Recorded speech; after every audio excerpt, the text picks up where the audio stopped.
जय श्री कृष्णा मित्रों। आज मैं आप सबको देवशयनी एकादशी की कथा सुनाने जा रही हूँ। युधिष्ठिर ने पूछा, भगवान, आषाढ़ के शुक्ल पक्ष में कौन सी एकादशी होती है, उसका नाम और विधि क्या है, यह बतलाने की कृपा करें। भगवान श्री कृष्ण बोले, राजन, आषाढ़ शुक्ल पक्ष की एकादशी का नाम शयनी है। मैं उसका वर्णन करता हूँ। वह महान पुण्यमयी, स्वर्ग और मोक्ष प्रदान करने वाली, सब पापों को हरने वाली तथा उत्तम व्रत है। आषाढ़ शुक्ल पक्ष में शयनी एकादशी के दिन जिन्होंने कमल पुष्प से कमल लोचन भगवान विष्णु का पूजन तथा एकादशी का उत्तम व्रत किया है, उन्होंने तीनों लोकों और तीनों सनातन देवताओं का पूजन कर लिया। हरि शयनी एकादशी के दिन मेरा एक स्वरूप राजा बलि के यहाँ रहता है और दूसरा क्षीर सागर में शेषनाग की शैया पर तब तक शयन करता है जब तक आगामी कार्तिक की एकादशी नहीं आ जाती।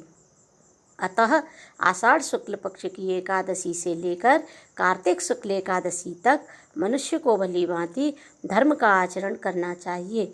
जो मनुष्य इस व्रत का अनुष्ठान करता है वह परम गति को प्राप्त होता है। इस कारण यत्नपूर्वक इस एकादशी का व्रत करना चाहिए। एकादशी की रात में जागरण करके शंख चक्र और गदा धारण करने वाले भगवान विष्णु की भक्तिपूर्वक पूजा करनी चाहिए। ऐसा करने वाले पुरुष के पुण्य की गणना करने में चतुर्मुख ब्रह्मा जी भी असमर्थ हैं। राजन, जो इस प्रकार भोग और मोक्ष प्रदान करने वाली सर्व पापहारी एकादशी के उत्तम व्रत का पालन करता है, वह जाति का चांडाल होने पर भी संसार में सदा मेरा प्रिय करने वाला है। जो मनुष्य दीपदान, पलाश के पत्ते पर भोजन और व्रत करते हुए चौमासा व्यतीत करते हैं, वे मेरे प्रिय हैं। चौमासे में भगवान विष्णु सोए रहते हैं, इसलिए मनुष्य को भूमि पर शयन करना चाहिए।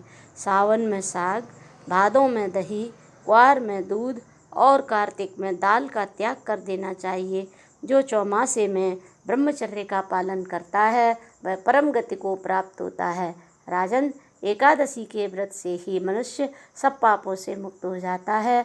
अतः सदा इसका व्रत करना चाहिए, कभी भूलना नहीं चाहिए। शयनी और बोधिनी के बीच में जो कृष्ण पक्ष की एकादशियाँ होती हैं, गृहस्थ के लिए वे ही व्रत रखने योग्य हैं। अन्य मासों की कृष्ण पक्षी एकादशी गृहस्थ के रखने योग्य नहीं होती। शुक्ल पक्ष की सभी एकादशी करनी चाहिए। जय श्री कृष्णा मित्रों।